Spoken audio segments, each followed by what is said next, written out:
Deepa S Panicker here inside my house, Sahadeva മന്ദിരം, ഒലയട്ടിയമ്പലം, P O Mavelikkara. എൻ്റെ പേരിലുള്ളതാണ്, എൻ്റെ ഷെയറാണ്. പിന്നെ എൻ്റെ അമ്മയ്ക്ക് ഇതിനകത്ത് കാലശേഷമുണ്ട്. പക്ഷേ എൻ്റെ അമ്മയ്ക്ക് ഇത് വിൽക്കാനോ ക്രയവിക്രയം ചെയ്യാനോ ഒന്നുമുള്ള യാതൊരു അവകാശങ്ങളും ഇല്ല. എനിക്കുള്ള ഇതാണ്, സെറ്റിൽമെൻറ്റ് ഡീഡി കൂടെ കിട്ടിയതാണ്. അപ്പോൾ എൻ്റെ അമ്മയും ഞാനുമാണ് ഇവിടെ ഉള്ളത്, വേറെ ആരുമില്ല. എൻ്റെ പാർട്ട്ണർ എന്നാണ് മുകേഷ് കുമാറാണ്. മുക്കും ഗുജർ രാജസ്ഥാനിയാണ്, ഇവിടെ ഒന്നുമില്ല, അഡ്വക്കേറ്റാണ്, LLB ഹോൾഡറാണ്.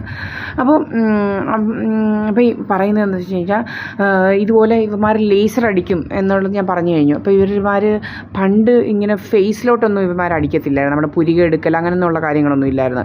ഇപ്പോഴാണ് ഈ പുരികമൊക്കെ എടുക്കാൻ തുടങ്ങിയത്. ഈ കുറച്ച് ഇവിടെ വന്നതിന് ശേഷമാണ് ഈ പുരിക എടുപ്പ് ഇത്രയും അങ്ങോട്ടങ്ങ് സിവിയർ ആയത്. പുരികെടുപ്പൊന്നും അവിടെ വെച്ച്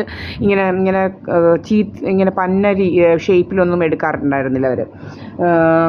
നമ്മൾ ഒരു ബ്യൂട്ടി പാർലറിലും പോകുന്നില്ല. അതുപോലെ അവിടെ ഒന്നും പാടൊന്നും വരാറില്ലായിരുന്നു ഈ പുരിക ഇങ്ങനെ എടുക്കുമ്പോൾ ലേസർ. ഇവരിവിടെ വന്നു കഴിഞ്ഞപ്പോഴാണ് ഈ പുരികത്തൊക്കെ ഇങ്ങനെ ലേസർ അടിച്ച് പാട് വരാൻ തുടങ്ങിയത്. നമ്മുടെ ഈ മുഖത്തൊക്കെ ഇങ്ങനെ ഈ ലേസർ അടിക്കുന്നതിൻ്റെ ഇത്രയും പാട് വരുത്തുന്നത്. കാരണം എന്ന് വെച്ച് കഴിഞ്ഞാൽ ഇവന്മാർ ഈ ലേസർ അടി തുടങ്ങി എങ്ങനെയാണെന്ന് വെച്ച് കഴിഞ്ഞാൽ, എൻ്റെ മുഖത്ത് ഈ കെമിക്കൽ ആദ്യമേ പോയിസണസ് ഗ്യാസ് ആയിരുന്നു നമ്മുടെ റൂമിലോട്ട് ഇങ്ങനെ അടിച്ചുകൊണ്ടിരുന്നത്. അന്നേരം നമ്മുടെ ഫേസിലോട്ട് ഈ പോയിസണസ് ഗ്യാസ് ഇങ്ങനെ അടിക്കാതിരിക്കാന്ന് വെച്ചാൽ DDT, മീത്തൈൽ ഐസോസൈനേറ്റ് എന്നൊക്കെ പറയുന്ന ഭയങ്കര കൊടിയ വിഷമായിരുന്നു നമ്മുടെ മുഖത്തോട്ട് ഇങ്ങനെ കെമിക്കൽ ബേൺ ഉണ്ടാക്കാനായിട്ട് അടിച്ചുകൊണ്ടിരുന്നത്.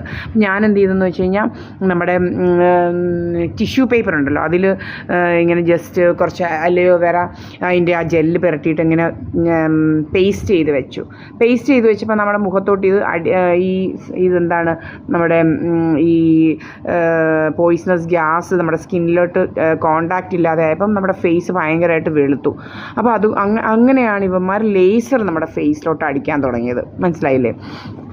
പിന്നെ നമ്മുടെ ഫേസിലെ നമ്മുടെ മുഖം ഡീഫിഗർ ചെയ്യാൻ വേണ്ടിയിട്ട്, നമ്മുടെ മുഖം ഇങ്ങനെ സാഗ് ചെയ്യിപ്പിക്കാൻ വേണ്ടി നമ്മുടെ കണ്ണിന് താഴെയുള്ള ചീക്കിലോട്ട് ഇങ്ങനെ ലേസർ അടിക്കാൻ തുടങ്ങി. അങ്ങനെ പല പല കാര്യങ്ങൾ. അതുപോലെ ഞാൻ പറഞ്ഞു കഴിഞ്ഞു, ലേസർ അടിക്കുന്നത് ഇത് ലേസർ നമ്മുടെ അടിക്കുന്നത് ഇത് എന്നേ തുടങ്ങിയാണ് 2022 നമ്മളൊരു എറണാകുളത്തൊരു ഹോസ്റ്റലിൽ നിൽക്കുമ്പോൾ ഒരു ദിവസം നമുക്കറിയാം, നമ്മളിങ്ങനെ ബെഡിൽ കിടക്കും ഭയങ്കരമായിട്ട് പൊള്ളും നമ്മുടെ പുറമൊക്കെ.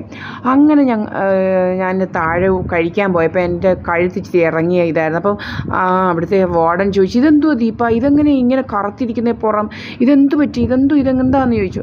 അപ്പോഴാണ് ഞാനിങ്ങനെ നോക്കുമ്പോൾ ഇങ്ങനെ കറുത്തിരിക്കുകയാണ് പുറം. അപ്പം ഇവർ അപ്പോഴാണ് നമുക്ക് മനസ്സിലായത് ഇങ്ങനെ നമ്മളെ പൊള്ളിക്കുന്നതാണെന്നുള്ളത്. അങ്ങനെ ഇങ്ങനെ ലേസർ വെച്ച് അടിച്ച് പൊള്ളിക്കുക, നമ്മുടെ ഫേസാണ് അടിച്ച് പൊള്ളിക്കുന്നത്. അപ്പോൾ ഇങ്ങനെ പലരും കണ്ടിട്ടും നമ്മളോട് പറഞ്ഞിട്ടുമുണ്ട്, അതുപോലെയാണ് ഇവന്മാർ പൊള്ളിക്കുന്നത് ഈ ലേസർ യൂസ് ചെയ്തിട്ട്. ഇപ്പോൾ ഒരു പത്മജൻ എന്ന് പറയുന്ന ഒരു തേർഡ് റേറ്റ് ഉണ്ട്, ഒരു